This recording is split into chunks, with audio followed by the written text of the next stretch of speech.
రాష్ట్ర పార్టీ ఉపాధ్యక్షుడు మరియు సీనియర్ ప్రభాకర్ గారు ఈరోజు ఇందూరు జిల్లాలోని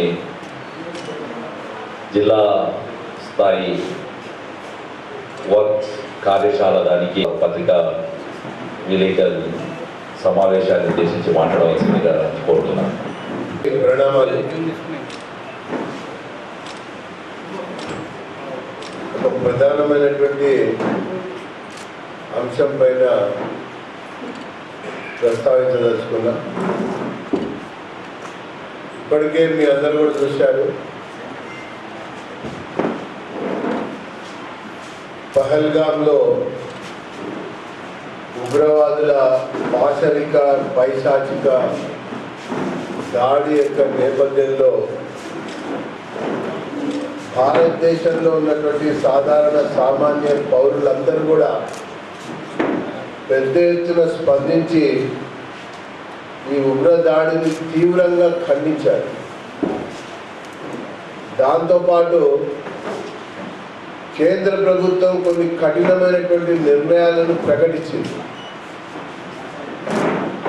నెక్స్ట్ తదుపరి చర్య ఏ రకంగా ఈ ఉగ్రవాదాన్ని, సీమాంతర ఉగ్రవాదాన్ని మట్టుపెట్టడానికి చర్యలు తీసుకుంటారా అని ఎదురు చూస్తూ ఉంటారు. ఇది ఒకవైపున. రెండో వైపున మన రాష్ట్రానికి సంబంధించినటువంటి విషయానికి వస్తే బీఆర్ఎస్ ఉత్సవాలు జరుపుకుంటారు. దేనికి ఉత్సవాలు జరుపుకుంటున్నారు, ఎవరి కోసం ఉత్సవాలు జరుపుకుంటున్నారు, అసలు ఉత్సవాలకి కారణం ఏంటి అనేది ఇంతవరకు ఎవరు కూడా చెప్పారు. అసలు టీఆర్ఎస్గా ఉద్యమం మొదలైంది, రాష్ట్రం కొరకు మేము ప్రారంభించామని చెప్పన్నారు. టీఆర్ఎస్ ఏనాడో గాల్లో కలిసిపోయింది. కొత్తగా బీఆర్ఎస్ ముందుకు వచ్చింది. టీఆర్ఎస్ ప్రారంభించేటప్పుడే ఇది రాజ్యం కొరకు ప్రారంభిస్తున్నాం, రాష్ట్ర సాధన కొరకు ప్రారంభిస్తున్నాం అని చెప్పన్నారు. ఈ రాష్ట్ర సాధన కొరకు ప్రారంభమైనటువంటి ఒక పార్టీ 4 కోట్ల ప్రజానీకం కొరకు ఇది ఏర్పాటు చేసినటువంటి పార్టీ అని చెప్పన్నారు. ఇది 1 కోటి కుటుంబాల కొరకు ఏర్పాటు చేస్తున్నటువంటి పార్టీ అని చెప్పారు.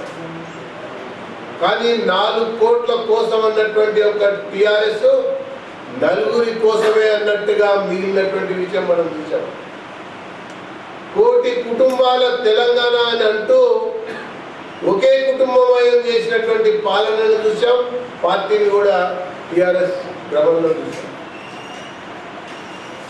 ఇకపోతే అసలు ఫెయిల్డ్ పార్టీగా ఈ భారతదేశ రాజకీయాల్లో ఏదైనా ఉంది అంటే అది బీఆర్ఎస్. జాతీయ పార్టీ అన్నాడు, ఫెయిల్ అయిపోయింది. ఏ రాష్ట్రాల్లో పోటీ లేదు, ఏ రాష్ట్రాల్లో పర్యటన లేదు. ప్రాంతీయ పార్టీ అన్నాడు, అది కుటుంబ పార్టీగా మారి ఫెయిల్ అయిపోయింది. ఆ తర్వాత ఈ ఉత్సవాలు బీఆర్ఎస్ వా టీఆర్ఎస్ వా? అసలు కేసీఆర్ జాతీయ అధ్యక్షుడా, రాష్ట్ర అధ్యక్షుడా? ఒక రాష్ట్రం మహారాష్ట్రలో కాదు అధ్యక్షుని పెట్టుకున్నాడు. ఆంధ్రప్రదేశ్లో ఒక అధ్యక్షుని పెట్టుకుంటే ఆయన ఎప్పుడో ఫిరాయించేది.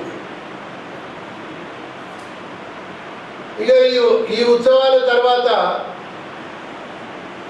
అసలు బీఆర్ఎస్కి ఇప్పటికే ప్రజలు బీఆర్ఎస్ ఇచ్చారు. ఈ ఉత్సవాలు ముమ్మాటికి కేసీఆర్కి వీడ్కోలు పలికేటువంటి ఉత్సవాలుగా అభివర్ణిస్తున్నారు.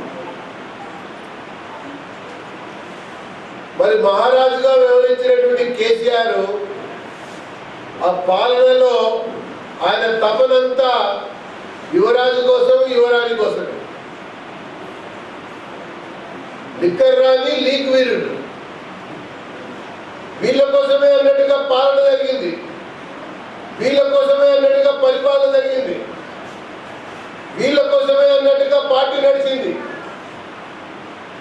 సో ఈ మహారాజు ఆధ్వర్యంలో నడవబోతున్నటువంటి ఈ ఉత్సవాలు ఆ యువరాజుకి పట్టం కట్టాలా, యువరానికి పట్టం కట్టాలా అనేటువంటి సందిగ్ధంలో తరుణంలో జరుగుతున్నటువంటి ఉత్సవాల తర్వాత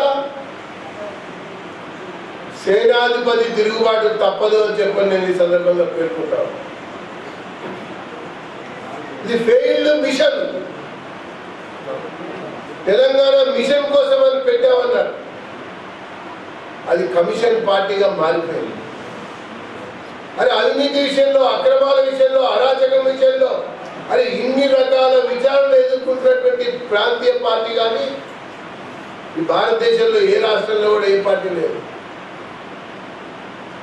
ఫోన్ ట్యాపింగ్ ఎదుర్కొంటున్నారు, కాళేశ్వరం ఎదుర్కొంటున్నారు, డ్రగ్స్ ఎదుర్కొంటున్నారు, ల్యాండ్స్ విషయంలో ఎదుర్కొంటున్నారు,